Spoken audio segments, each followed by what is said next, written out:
welcome to another episode of A Ghost in the Magazine. I'm Elle, I'm Nathan.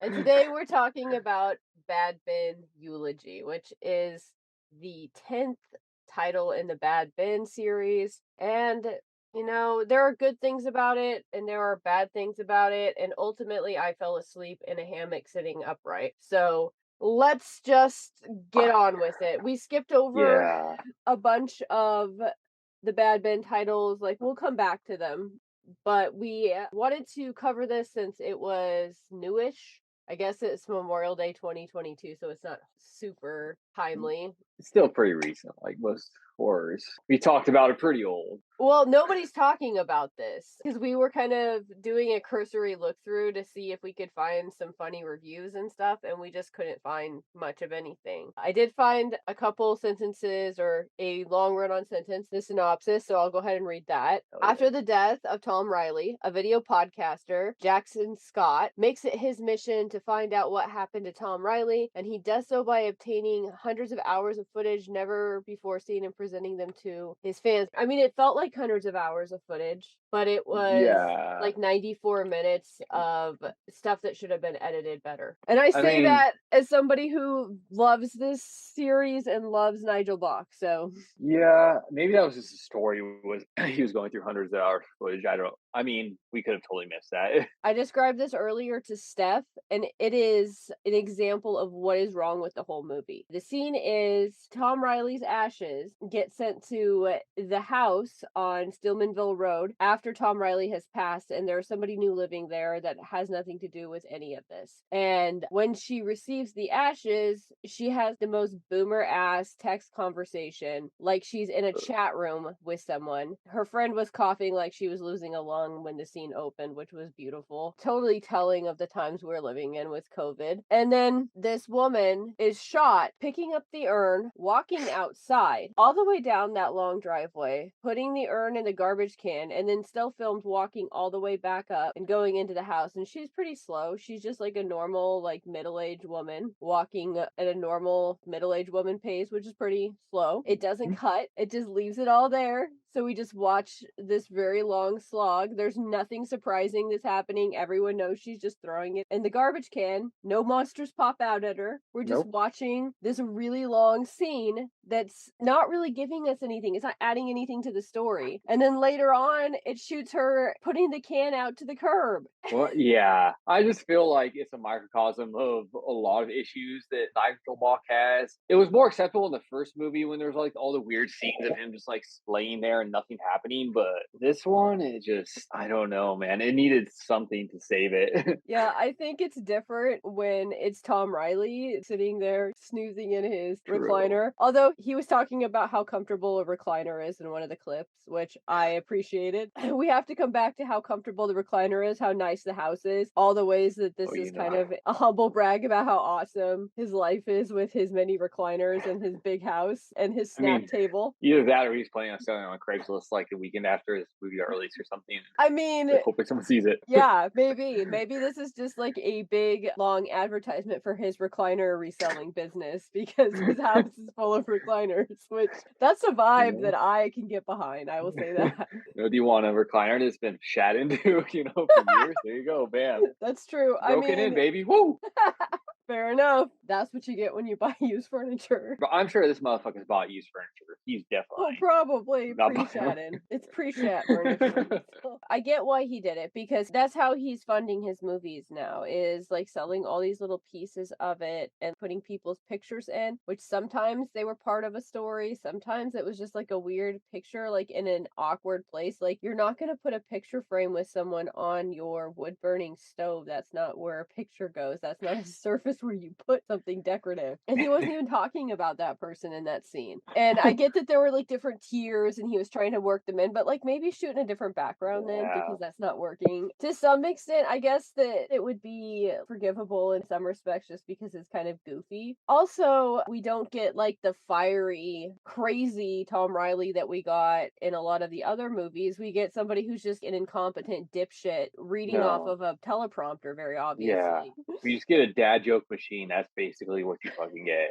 Annoying I'm as hell. I need the fucking spicy grandpa energy from Tom Reilly. That's what Mhm. I'm looking for. Like, come on, Exactly. getting I mad need at the someone getting demons. angry. I guess I've watched too many movies lately where they're just butchering weird Latin, and I don't know, it's not doing it for me this time. Having watched the fucking Harry Potter series, like, a year ago or something, it just sounded like he stole shit from Harry Potter. I don't know if he did, but it's Well, very possible. Because I can see him sitting there watching Harry Potter. I don't think that's out of the realm of possibility, to be honest with you. those recliners get a lot of views. He's probably watched a lot of movies. Especially dumbass movies like and no offense to, like, Harry Potter fans, but I've never watched Harry Potter, but based on some of the things that I've seen on social media, they are using like Latin words and Latin word structure yeah, for some of it. And there are two ways to pronounce Latin words too, because there's ecclesiastical pronunciation and there's classical pronunciation. And what I know is classical, and none of these things come anywhere close. Not in this movie. I think we made a lot of fun of the end of Baby Oopsie, but that was funny. That was a good mispronunciation because they didn't bother. They just used English words and then the last syllable was Latin sounding, Latin-esque. It was hilarious. I would go for that. I almost Also, feel like it adds to the charm, though, having people who don't know how to speak Latin speaking Latin. It's pretty awesome. I mean, That's it how is I pretty direct a movie. awesome. That scene where he is doing a spell in someone's basement, because obviously, when somebody is having a demon problem or like having some kind of a problem, you go to the wrong house and summon a demon. I don't know where the answer to a haunting would ever be to summon a demon, but see, I don't think Tom Riley's that stupid. That's the problem I guess I'm having with some of this is like, I think I don't know, he's not smart, but is he that stupid? Is he that inept? Feels like he kind of did the thing a lot of people do with their dumb characters, where it's like they start out kind of believably dumb, and then they just make them just beyond the point of parody, where it's like no one is this fucking dumb, dude. It's not realistic. Which it's It's like what they fantasy, did to but Homer Simpson, dude. Like where yeah, Homer Simpson started out just like a fucking stupid oaf, but he still had other things about him. But then by the time they got to like the 20th season, all they could do was like lean into how stupid he was. exactly. Which is like maybe it's time to hang up. I And I say this, I don't want Bad Ben to end. Bad Ben is one of my favorite. I love the independent spirit of Bad Ben. When I watched that first movie, it was magic, and there's a lot of other ones that I thought were at least interesting enough to stay awake watching, like Haunted Highway. I feel was one of the better ones. Mandela Effect wasn't bad.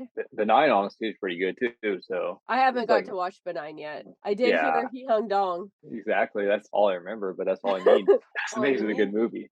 I'm looking forward to the zombie one that's supposed to be coming out on Halloween. Mm, I do feel like, man, could you just take a little bit more time with one of these and just put a little bit more story into it? yeah. Because I really love this and I don't want it to just devolve. He could be doing some of these plugs for people on like a TikTok account or something, a YouTube account. I get it. I understand what his model is here and he's got to fund things because he's doing it on his own. But I just would really like to get back to some of the good things that happened with this series. And it feels like this one and Pandemic to me were the ones that I really felt like I was just watching a bunch of random clips really clumsily Hmm. edited together. Yeah, and that was the thing is the clips were I don't know. Some of them were alright, but it was just a bunch of bullshit. The guy in the bunny suit, that seemed unnecessary. The fucking weird dude with his daughter and he Yeah, was just that was like weird. I did appreciate the high fashion of that American flag t-shirt thing he was I wearing. did. And the humble brag, with all the gym equipment in his basement, like, hey bro, I work Yeah, out. yeah, I work out. I lift, brother. Do you lift? Um, I mean, I don't know if Nigel can answer that one. he might. I mean, so I have been aware of Sit and Be Fit programs that used to be on like KCTS 9 when I was a kid. They came on after Bob Ross, and you just sit in your recliner and pull your weights up. I don't know if I should comment on that. Is there anything else we can talk about? That's pretty much it. It was kind of split into two things: the video footage of him being a paranormal investigator and all that, and then the second half, or maybe it was less than half, but it felt like at least half the movie was the Jackson guy trying to reincarnate him, or whatever. And I still have so many yeah, it was. questions about that one because there was that whole big long scene of us watching her throw his remains away. And then apparently there was a bone in a field somewhere or something. I guess where And he died. I don't. and see, that's where I fell asleep during that part. And now I'm very confused about what happened there. And Nathan was wide awake watching it and he's still I wasn't confused. paying So attention. This was one where, you have your phone and you're just kinda, like, looking at your phone, you look it up, and you're like, "Oh." And I watched it twice just like you, but Yeah, I lost interest both times around the same spot, so the first time I think I made it to it was you told me, before like, the the spell bunny. part where Yeah. he's in the basement, yeah. Oh, yeah, the pig piss, which the best part of that scene was him sniffing the piss and having the reaction, that was funny. There's a lot of other things there's better gags that could have happened. For me, there was a lot of editing that needed to be done, like, it did not need to be as long Mhm. as it was, and there was a lot of potential that was missed. Because, again, I'm a fucking huge fan of this series. I love that he does what he wants to do, and he does it himself in his own house, and he just makes it all happen. That's amazing. It's just sometimes doesn't work for a movie that keeps you in awake states of consciousness. Sometimes it puts you to sleep. Yeah. Yeah, I mean, honestly, if you would've edited out to, like, a tight hour, it would've been at least better. I don't know if it would've been good, but it would've been better. And I also Yeah. feel like a lot of people calling him an asshole and these half-baked ideas of this demon. He had some shit about like a Babylonian god fighting with another god in a plane. Do we really Oh, need no. do we need this? This is just making me think of that, full moon movie with the fucking guy that goes in the mountains and turns into, like, some old, like, gladiator guy or whatever. Oh yeah, Demonicus, that was Demonicus, it. yes.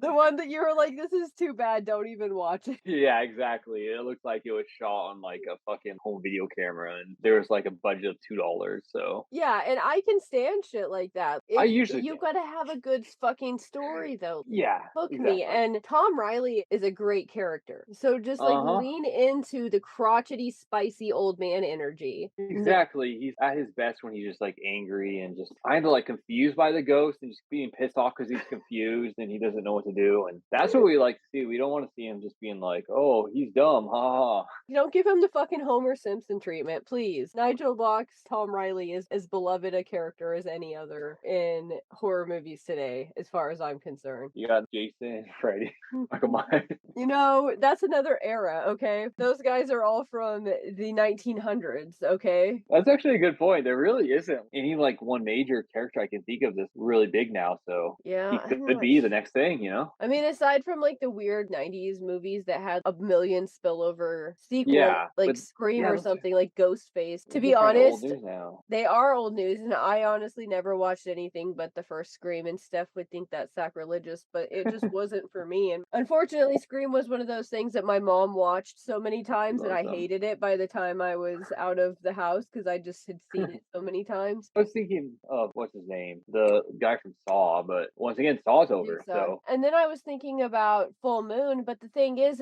a lot of those characters, I mean, even if we take the fact that Full Moon is obviously cult, but I love Full Moon. Mhm. The problem with it is we're talking about characters that have their genesis in the 80s and 90s again. There's Yeah. nothing new. No, they haven't really innovated. I mean, I guess they've The taken Ginger Dead Man, Oopsie. maybe. Yeah, I was gonna say Oopsie, they kinda made it into her own thing, or is I don't know. It was from a '90s movie, I guess, but, Yeah. they kinda revamped it. Yeah, they kinda revamped it. The Ginger Dead Man, the first film came out in 2005, so maybe but I'm Doc, also not you seeing, know? like, massive amounts of people even not having an idea of who the Ginger Dead Man is, so there's that problem, where we don't have a lot of recognition, which sucks, but it is what it is. I I just think what don't we're think getting at here is we need to make some movies.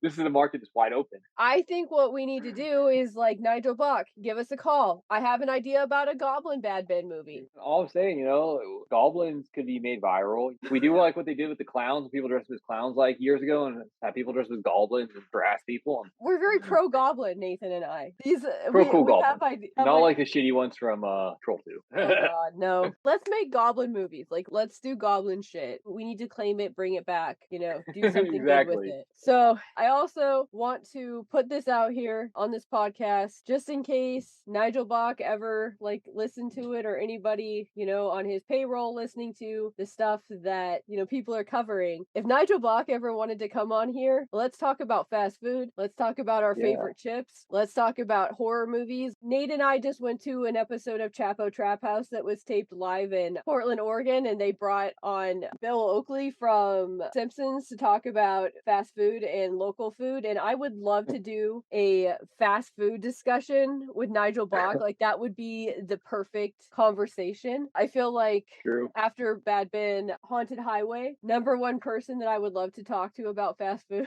We might even take an online interviewing course or something. Hey, We can I learn how used to to work interview. for a newspaper. I know how to There you interview. go. I've also interviewed some authors for Sage Cigarettes. So, besides, there's Damn. better people than me on staff for interviews. Like Steph and Jay are better than I am. But I do think that I know more about fast food than Steph or Jay. Well, at least from the old times before I had to stop eating wheat. I know the most You fast food probably expert. do, especially You because, know, I well, don't eat you got anymore to either, live but in South Carolina afterwards. Like, oh I only yeah. have Ohio, so I don't have the East Coast fast food knowledge. Exactly. You don't fucking live in South Carolina. Don't fucking eat normal food. That doesn't fucking happen.